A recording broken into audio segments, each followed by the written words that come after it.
ఫిబ్రవరి 28వ తారీఖున America, Israel ఎళ్లి Iran మీద మానవ చరిత్రలోనే ఒక అతిపెద్ద air raid epic operation epic free అంటుకుంటూ వాళ్ళు మొదలుపెడితే, ఇజ్రాయెల్ కూడా ఇంకొక 200 యుద్ధ విమానాలతో అది మొదలైంది.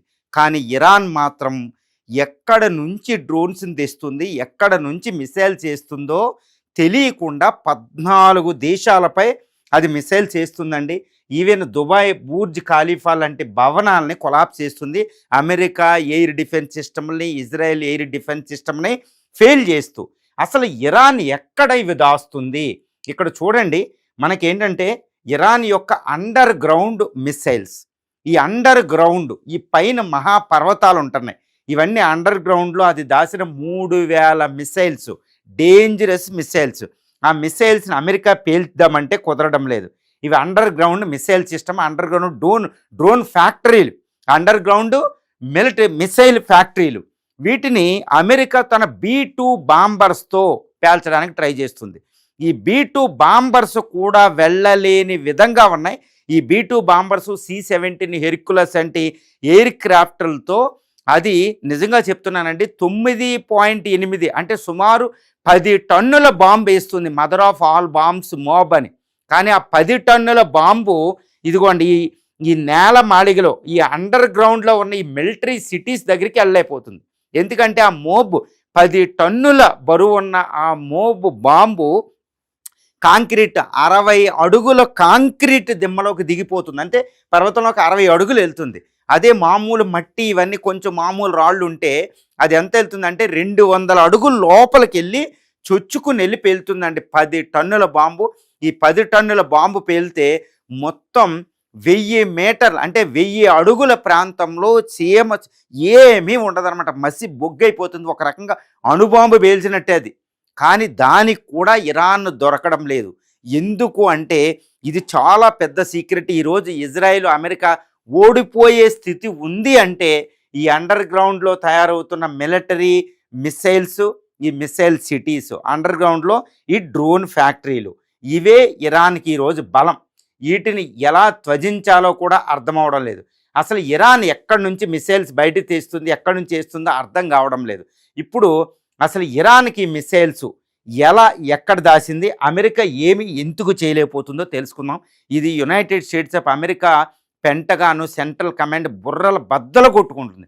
అసలు ఇరాన్ ఈ మీద అది ఎన్ని B-2 బాంబర్లు, B-1, B-2, B-52 bombers వేసినా అది ఏమీ చేయలేకపోతుంది, అట్లా పేల్చలేకపోతుంది. అదేవిధంగా ఇజ్రాయెల్ అయితే వందలాది యుద్ధ విమానాలని ఇంకా నాశనం చేసేలా ఉంది. అసలు అమెరికా అయితే ఎయిర్ సుపీరియారిటీ అంటే ఇప్పుడు ఎయిర్ ఫోర్స్ దీనికి నాశనం అయిపోయింది ఇరాన్కి. ఈ స్థితిలో ఈ ఇజ్రాయెల్, అమెరికన్ యుద్ధ విమానాలు ఇరాన్ 16,52,000 చదరపు కిలోమీటర్ ఏరియాలో మొత్తం తిరుగుతున్నాయి. వందలాది యుద్ధ విమానాలు. ఇక్కడ ఎయిర్ క్రాఫ్ట్ క్యారియర్లు ఉన్నాయి. ఈ ఎయిర్ క్రాఫ్ట్ క్యారియర్లు ఇక్కడ ఇరాన్ని ఏం చేస్తాయో కూడా తెలియనటువంటి పరిస్థితి మనకు ఉంది. కానీ ఇరాన్లో ఉన్న ఈ మిలిటరీ సిటీస్ని మాత్రం ఏమీ చేయలేకపోతుంది ఇరాన్ని. ఇక్కడ నుంచి ఎయిర్ క్రాఫ్ట్ క్యారియర్లు, ఇక్కడ అమెరికా ఉన్న USS అబ్రహం లింకన్, ఇక్కడ ఇజ్రాయెల్ దగ్గర USS Gerard R. Ford air defence సిస్టంలో ఇక్కడ మొత్తం 27 ఎయిర్ బేస్ల నుంచి ఇరాన్ అడ్డగిస్తున్నారు. కానీ ఇరాన్లో ఉన్న మిలిటరీ అండర్ గ్రౌండ్ మిలిటరీ సిటీస్ని ఏమీ చేయలేకపోతున్నారు. ఎందుకు అంటే ఇది చాలా బ్యూటిఫుల్ ఇరాన్. నేను ఇప్పుడు చెప్తాను, ఇరాన్ జోగ్రఫీని, ఇరాన్ భౌగోళిక పరిస్థితిని, ప్రకృతి ప్రసాదించిన ఈ మౌంటైన్స్ని చూడండి. ప్రకృతి ఇచ్చింది దానికి.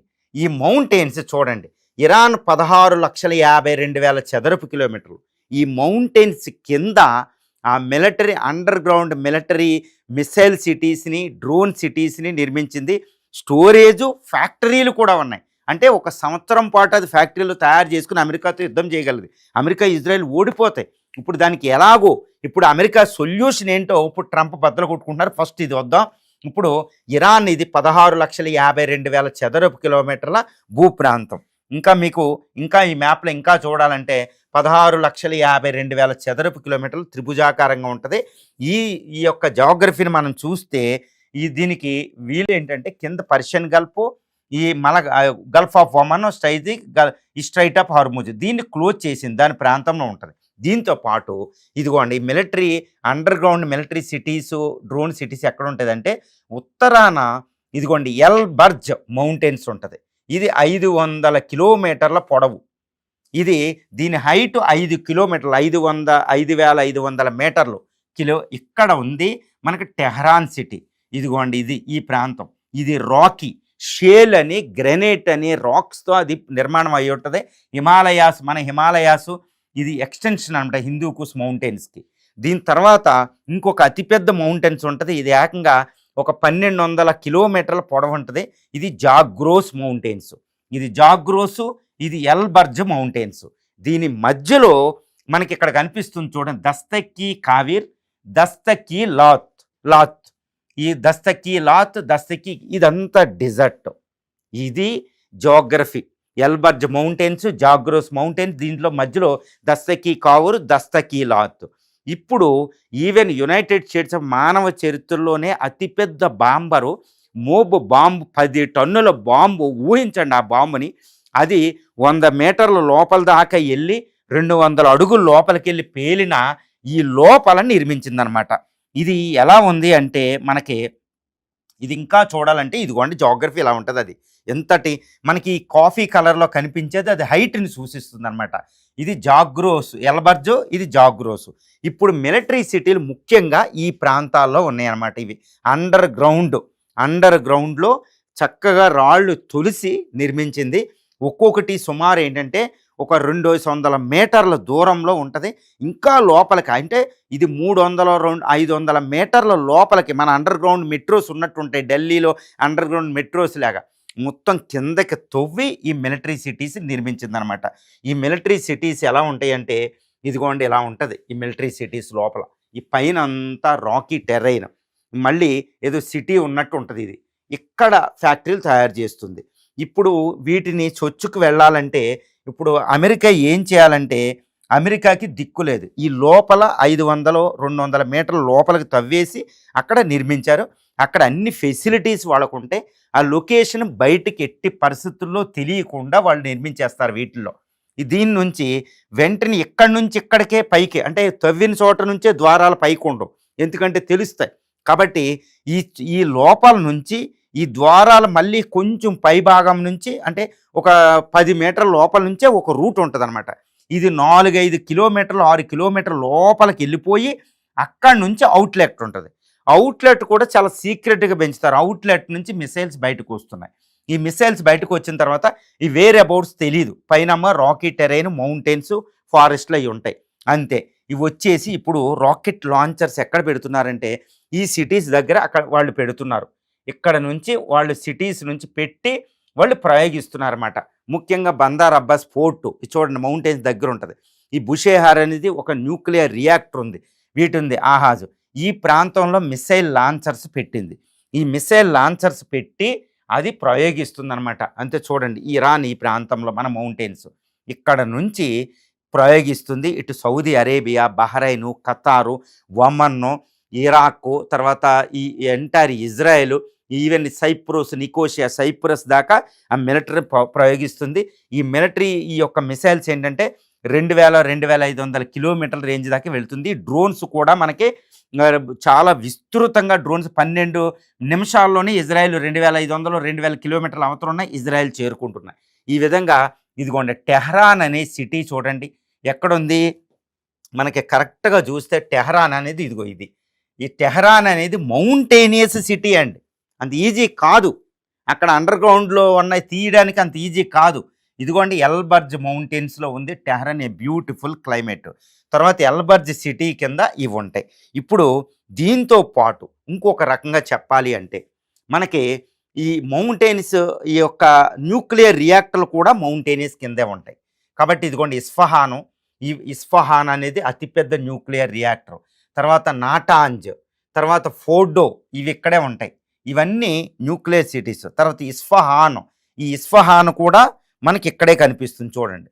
ఇస్ఫహాన్ ఇదిగోండి ఈ బుషేహార్ కూడా ఒక న్యూక్లియర్ రియాక్టర్. తర్వాత ఈ ఇస్ఫహాన్ అనేది ఈ యొక్క జాగ్రోస్ మౌంటైన్స్ కింద ఉంటుంది అనమాట.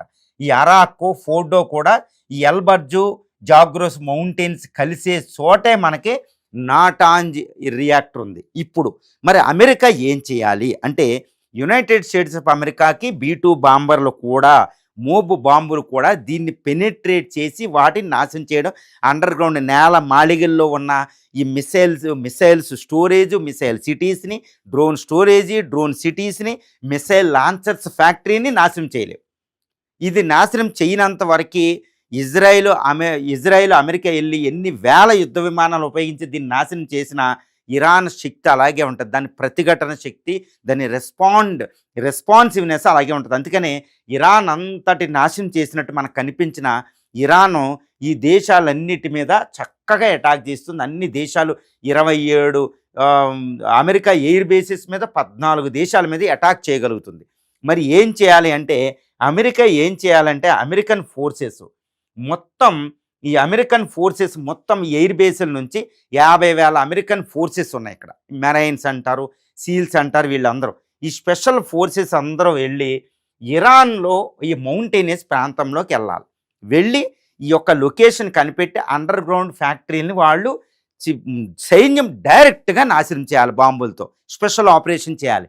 మరి ఎలాంటి స్పెషల్ ఆపరేషన్ చేస్తే అది తక్కువ తిందండి, అది చాలా కష్టం, అది చాలా డేంజరస్ ఫోర్స్ నోట్ తయారు చేసుకుంది. ఒకవేళ United States of America ground attack చేస్తే, నిన్న ట్రంప్ చెప్తున్నారు, యునైటెడ్ స్టేట్స్ ఆఫ్ అమెరికా యొక్క సెక్రటరీ కూడా చెప్తున్నారు, ఏమని, మేము గ్రౌండ్ ఆపరేషన్స్ మేము రూల్ అవుట్ చేయలేము, గ్రౌండ్ ఆపరేషన్ రెడీ అని వాళ్ళు చెప్తున్నారు. అలాంటప్పుడు ఇక్కడ IRGC అని ఒకటి ఉంది. ఈ IRGC చాలా ప్రమాదకారి. ఈ ఐఆర్జీసీ ఫోర్సెస్ అండి, వీళ్ళు ఇరాను, ఈ ఇస్లామిక్ రిపబ్లికన్ గార్డ్స్ కార్ప్స్, ఇది 150,000 స్పెషల్ ఫోర్స్. ఈ ఫోర్స్ వీటిని రక్షిస్తూ ఉంటుంది. ఈ ఫోర్స్ ఆధీనంలోనే ఈ under ground military, missile and drone ఫ్యాక్టరీలు పనిచేస్తూ ఉంటాయి. వాళ్ళ ఆధీనమే, వాళ్ళే సైంటిస్టులుగా పనిచేస్తారు, వాళ్ళే మిసైల్ లాంచర్ చేస్తారు. మరి వీళ్ళు స్పెషల్ ఫోర్సెస్ ఆ జోగ్రఫీలో, ఆ మౌంటైన్స్ ప్రాంతంలో చాలా అంటే ఆఫ్ఘాన్ తాలిబాన్ అమెరికా మీద స్పెషల్ యుద్ధం చేసినంత యోధులు వీళ్ళు. మరి ఏళ్లతో అమెరికన్ స్పెషల్ ఫోర్సెస్ ఉండగలవా? అమెరికన్ స్పెషల్ ఫోర్సెస్ అంటే ఇప్పుడు 1,00,000 మంది సైన్యాన్ని పంపించిన 50,000 మందినైనా అమెరికా త్యాగం చేయాలి. లేకపోతే అంత ఈజీ కాదు. ఆఫ్ఘనిస్తాన్లో కొన్ని వేల మంది చనిపోయారు, ఏది ఆఫ్ఘనిస్తాన్లో. కానీ మరి అమెరికా తాలిబాన్ ఏమీ చేయక 2021 నుండి 2021 వరకు 20 సంవత్సరాల పాటు తాలిబాన్తో యుద్ధం చేసి ముడుచుకుని వెనక్కి వచ్చింది. మరి ఐఆర్జీసీతో ఈ ఐఆర్జీసీ ఫోర్సెస్తో ఇలాంటి జోగ్రఫీ ప్రాంతంలో యుద్ధం చేయగలదా అంటే అది అమెరికాకి కొన్ని సంవత్సరాల పాటు పడుతుంది. కాబట్టి ఈ జోగ్రఫీని తట్టుకుని, అంటే నేను ఎప్పుడు చెప్తాను, ముందు యుద్ధం మొదలవ ముందే చెప్పాను, ఈ ఇరాన్ యొక్క ఈ జోగ్రఫీయే ఒక weaponization of geography, weaponization of the Elburz mountains, ఒక weaponization of the Zagros mountain, weaponization of the Dashte Kavir, Dashte Lut desert, dangerous desert, తర్వాత weaponization of the Persian Gulf and strait of Hormuz, weaponization of the Caspian, ఇక్కడ నుంచి Russia ఆయుధాలు వస్తాయి, ఇటు నుంచి Turkmenistan ఈ ప్రాంతం నుంచి ఈ చైనా ఆయుధాలు వస్తాయి. సో ఈ జోగ్రఫీని ఛేదించడం అమెరికా తరము కాదు.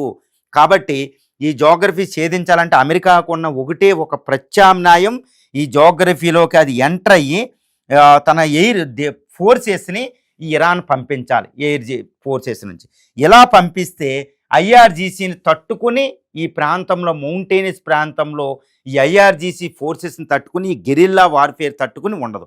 ఒకవేళ యునైటెడ్ స్టేట్స్ ఆఫ్ అమెరికా ఎప్పుడైనా గ్రౌండ్ అటాక్లకు వస్తే దిక్కులేని పరిస్థితిలో మేము ఉందామని వాళ్ళు ఒక సిస్టమ్ తయారు చేసి పెట్టుకున్నారు. కాబట్టి అమెరికా ఓటమి ఇక్కడ నిశ్చయం. దానికి ఒకటే కారణం, ఇరాన్ కాదండి, ఇరాన్ జోగ్రఫీతోటి వాళ్ళు ఓడిపోతున్నారు.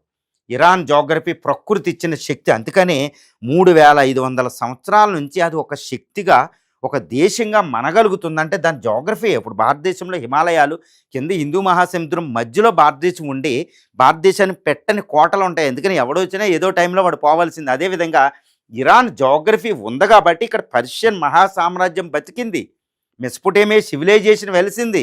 ఈ మధ్యలో ఫెర్టైల్ ల్యాండ్స్ ఉంటాయి అగ్రికల్చర్కి, అందువల్ల స్వయం సమృద్ధి అనమాట. కాబట్టి అమెరికా, ఇజ్రాయిల్ ఇరాన్ మీద విన్ సాధించడం అసంభవం. నేను ఎందుకు చెప్తున్నానంటే ఇప్పుడే మీకు అర్థమవుతుంది. అండర్ గ్రౌండ్ సిటీలని, అండర్ గ్రౌండ్ మిలిటరీ సిటీలని, అండర్ గ్రౌండ్ డ్రోన్ ఫ్యాక్టరీలు నాశనం చేయకపోతే అమెరికా ఎలా గెలుస్తుంది? అమెరికా ఇంత ఫోర్స్, ఇజ్రాయెల్ ఇన్ని వేలాది యుద్ధ విమానాలు, వేలాది యుద్ధ విమానాలు వాడుతున్న అమెరికా దగ్గర 14,000 ఫోర్స్ ఉంది, ఎయిర్ ఫోర్స్ ఉపయోగించిన ఇది ఇంకా తెములుకునే అది బాణాలు కింద సంధించినట్టు అది ఇలా నాశనం చేస్తుందంటే ఇన్ని దేశాలని అసలు ఏమనుకోవాలండి? దీన్ని ఏమనుకోవాలి? బూర్జ్ ఖలీఫాని, అమెరికా ఎయిర్ డిఫెన్స్ సిస్టమ్లు కొలాప్స్ అయిపోతున్నాయి డ్రోన్లు అవి. అందుకని ఇరాన్ని ఇంత జోగ్రఫీ, ఇరాన్ని గెలిపించేదే ఈ జోగ్రఫీ. ఇరాన్కి బ్రహ్మాస్త్రం, ఇరాన్ చేతిలో బ్రహ్మాస్త్రమే ఈ జోగ్రఫీ. కాబట్టి Elburz, Zagros mountains, Dashte Kavir, Dashte Lut, Persian Gulf of Oman, ఈ strait of Hormuz, Caspian sea, దీంతో ఈ మధ్యలో డెజర్ట్, 9 కోట్ల మంది పాపులేషన్, 16,52,000 ఇండియాలో సగం జోగ్రఫీ దీన్ని వెపన్ కింద మార్చింది. కాబట్టి అమెరికా ఇజ్రాయెల్కి లిమిటేషన్స్ ఉన్నాయి. America Israel supreme military force ఇక్కడ పనిచేయదు. దానికి తగ్గట్టు ఇప్పుడు చక్కగా వెళ్ళి ఆయితుల్లా అలీ ఖైమనీ సంహరించింది, సుప్రీం లీడర్, మత పెద్ద షియా. ఇప్పుడు కాబట్టి ఇరానియన్ పీపుల్ యునైట్ అయ్యారు. ఇరానియన్ పీపుల్ చక్కగా కసి మీద ఉన్నారు. కాబట్టి ఇప్పుడు ఈ ప్రాంతంలో ఒక స్కూల్లో 160 మంది స్కూల్ పిల్లలు, ఆడపిల్లల శవాలే ఈ రోజు వాళ్ళకి కసి అయింది. కాబట్టి ఈ జోగ్రఫీని వెపన్గా మార్చింది. అమెరికా ఇజ్రాయెల్ ఇక్కడ విన్ సాధించడం అనేది అసంభవం. ఏదన్నా ఒక మిరాకిల్ జరిగితే కానీ.